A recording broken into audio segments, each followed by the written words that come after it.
السلام علیکم خواتین و حضرات، آج میں آپ کو ایک رونگٹے کھڑی کر دینے والی اور لرزہ خیز خوفناک کہانی سناتا ہوں۔ میری پیدائش سندھ کے معروف شہر خیرپور میرس کی ہے۔ خیرپور میں جس سڑک پر ہمارا گھر تھا اس پر کچھ سرکاری افسروں کے بنگلے بھی ہوا کرتے تھے۔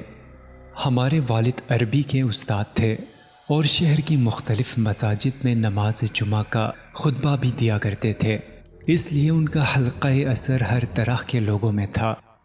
ہمارے گھر کے قریب محکمہ انہار کے افسر صالح میمن صاحب کا گھر تھا۔ صالح صاحب کی ابا سے اچھی دوستی تھی اور ہماری پوری فیملی کا ان کے گھر آنا جانا تھا۔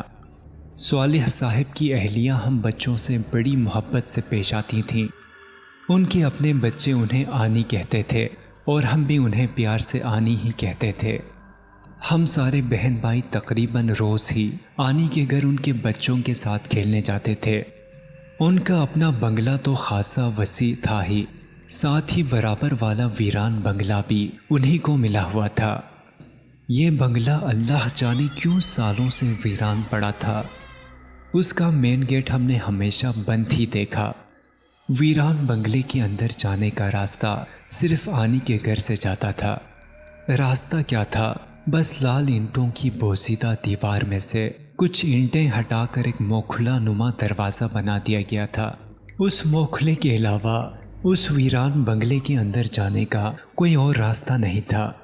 بنگلے کی چار دیواری بھی خاصی اونچی تھی، اس لیے کسی کا اس گھر کے اندر آنا آسان نہیں تھا۔ ہم عام طور پر کھیلتے کھیلتے آنی کے گھر سے نکل کر دیواری راستے سے اس ویران بنگلے میں بھی چلے جاتے تھے۔ خصوصاً چھپن چھپائی کے کھیل کا تو ہمیں مزہ ہی ویران بنگلے میں آتا تھا۔ ویران بنگلے میں ہمارے لیے دو مزے تھے۔ ایک تو وہاں کھیل کود میں کوئی روک ٹوک نہیں ہوتی تھی، جتنا چاہے دوڑو بھاگو، جتنا چاہو شور مچاؤ، کوئی منع نہیں کرتا تھا۔ لیکن اس کے علاوہ ایک اور بڑی عجیب اور پراسرار کشش بھی تھی، وہ یہ کہ اس بنگلے کے ویران باغ کی مٹی میں ہمیں ہر دفعہ جگہ جگہ سکے بھی پڑے ملتے تھے۔ 1 پیسے، 5 پیسے، 54 اور 58 کے نئے پرانے سکے، مٹی میں جا بجا دسے ہوئے۔ ان سکوں پر ہرا ہرا رنگ چڑھا ہوا ہوتا تھا، یوں لگتا جیسے وہ کئی سال سے یہاں پڑے ہوں۔ ہم ان سکوں کو جمی ہوئی سخت مٹی میں سے نوچ نوچ کر نکالتے اور گھر لے جا کر انہیں ریت اور صابن سے دھونے کے بعد لیموں سے رگڑ رگڑ کر کم از کم اتنا چمکا لیتے کہ دکاندار وہ سکے لے کر ہمیں ٹافیاں بسکٹ دینے پر راضی ہو جائے۔ حیرت کی بات یہ تھی کہ ہم جب بھی جاتے ویران بنگلے کی مٹی سے سارے ہی سکے اٹھا کر لے آتے، لیکن پھر جب دوبارہ وہاں جاتے تو وہاں ہمیں پھر کئی سکے پڑے مل جاتے، وہی پرانے اور ہرا ہرا زنگ لگے داتی سکے۔ ہمارے ننھے ذہنوں نے کبھی یہ نہیں سوچا کہ جب ہم ایک دفعہ وہ سارے سکے سمیٹ کر لے آتے تھے تو پھر دوبارہ وہاں وہ سکے کہاں سے آ جاتے تھے۔ لیکن ہمیں اس بات سے کوئی غرض نہیں تھی، ہم تو بس یہ سمجھتے تھے کہ یا تو وہاں کوئی نیک اور سخی آدمی ہے جو روز ہمارے لیے سکے بکھیر جاتا ہے، یا پھر یہ ریزگاری آسمان سے گزرتی ہے۔ ایک دن ہم اسی طرح آنی کے گھر کھیل رہے تھے۔ ہماری بہن زینب اس وقت تقریباً 7 سال کی ہوگی، وہ بھی ہمارے ساتھ ہی کھیل رہی تھی۔ کھیلتے کھیلتے اچانک اس کے ذہن میں کوئی خیال آیا اور وہ ہمیں کچھ بتائے بغیر اٹھی اور اکیلی ہی چپکے سے ویران بنگلے کی طرف چل دی۔ اس نے سوچا کہ کیوں نہ اس دن وہ اکیلی ہی وہاں جائے اور ویران بنگلے کی مٹی میں بکھرے سارے سکے اکیلے ہی سمیٹ لے۔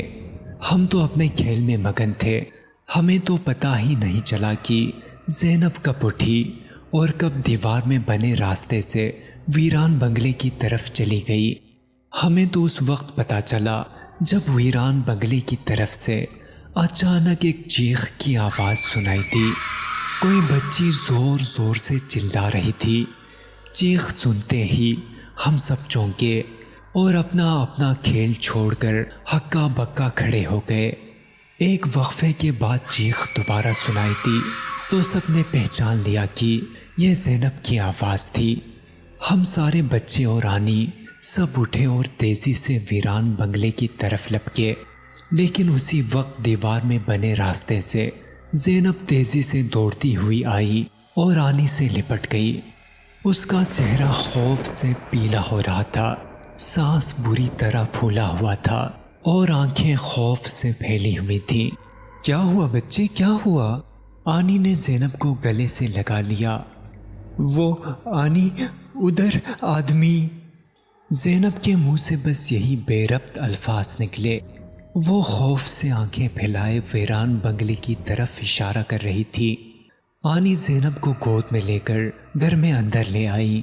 ہم سب بچے بھی پیچھے پیچھے تھے۔ آنی نے زینب کو ایک گلاس پانی دیا تو وہ فوراً ہی پی گئی۔ اب اس کی جان میں جان آئی۔ آنی نے پھر اس سے پوچھا کہ کیا ہوا؟ زینب کہنے لگی کہ آنی، وہاں میں ویران بنگلے میں گئی تاکہ آج مٹی میں پڑے سارے سکے اکیلی ہی اکٹھے کر لوں۔ وہاں بہت سارے سکے تھے۔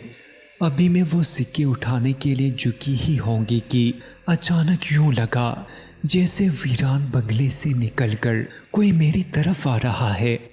میں نے چونک کر آنکھیں اٹھائیں اور بنگلے کی طرف دیکھا تو وہاں واقعی ایک آدمی کھڑا تھا۔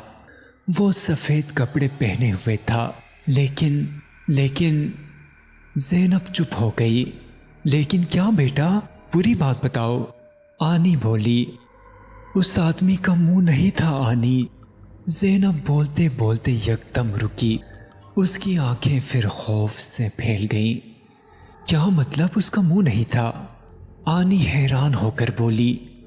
جی آنی، وہاں ایک آدمی کھڑا ہے جس کا منہ نہیں ہے، بس سفید سفید سر ہے، بالکل سیدھا دیوار کی طرح، نہ آنکھیں، نہ ناک، نہ منہ۔ زینب پھر آنی سے لپٹ گئی۔ آنی نے اسی وقت صالح صاحب کو آواز دی۔ پھر وہ دونوں تیزی سے ویران بنگلے کی طرف لپکے۔ ہم سارے بچے بھی ان کے پیچھے پیچھے دوڑے۔ ویران بنگلے کے ارد گرد اجاڑ باغ میں مٹی تو اسی طرح بکھری ہوئی تھی جیسے ہمیشہ ہوا کرتی تھی، لیکن آج اس مٹی میں کہیں کوئی ایک بھی سکہ پڑا نظر نہیں آ رہا تھا۔ جبکہ زینب نے بتایا کہ ابھی چند منٹ پہلے ہی جب وہ وہاں آئی تھی تو ہر طرف سکے ہی سکے بکھرے ہوئے تھے۔ آنی اور آنی کے میاں سیدھا ویران بنگلے کی طرف گئے اور تھوڑی دیر میں اس کے خالی کمروں میں ایک چکر لگا کر واپس باہر آ گئے۔ یہاں تو کوئی بھی نہیں ہے بیٹا، صالح صاحب بولے۔ تم ویسے ہی ڈر گئی ہوگی۔ نہیں سائی، قسم سے یہاں وہ سفید منہ والا آدمی کھڑا تھا ابھی تھوڑی دیر پہلے، یہاں اس جگہ۔ زینب ایک مقام کی طرف اشارہ کر کے بولی۔ چلو کوئی بات نہیں، ہوگا کوئی۔ آنی بولی۔ چلو اب آئندہ یہاں کوئی نہیں آئے گا۔ ان کے چہرے پر تشویش تھی۔ اس دن کے بعد ہم بھی ڈر کے مارے اس ویران بنگلے میں جانا چھوڑ دیا۔ کچھ دن بعد صالح صاحب ایک مستری کو لے کر آئے اور اینٹوں سے ویران بنگلے کی طرف جانے والے راستے کو بند کروا دیا۔ ہمیں کچھ عرصے تو وہاں پڑے ہرے ہرے زنگ آلود سکے یاد آتے رہے اور ہم سمجھتے رہے کہ اب تو وہاں روزانہ آسمان سے گرنے والے سکوں کا انبار لگ گیا ہوگا، کیونکہ اب وہاں جا کر ان سکوں کو اٹھانے والا جو کوئی نہیں تھا۔ لیکن پھر رفتہ رفتہ ہم ان سکوں کو بھی بھول ہی گئے۔ آج اس بات کو 40 سے 50 سال ہو گئے ہیں۔ زینب باجی اب نانی دادی بن چکی ہیں، لیکن آج بھی کبھی باتیں کرتے کرتے میں انہیں آنی کے ویران بنگلے کی یاد دلاتا ہوں تو ان کی آنکھیں اس سفید بے چہرہ انسان کو یاد کر کے پھر خوف سے پھیل جاتی ہیں۔ دوستوں، ہم امید کرتے ہیں کہ ہماری آج کی ویڈیو آپ کو پسند آئی ہوگی۔ ہمارے چینل کو سبسکرائب کریں، اس ویڈیو کو زیادہ سے زیادہ شیئر کریں اور آنے والی ویڈیو تک کے لیے اپنے میزبان سجیل شریف کو اجازت دیجیے۔ اللہ نگہبان۔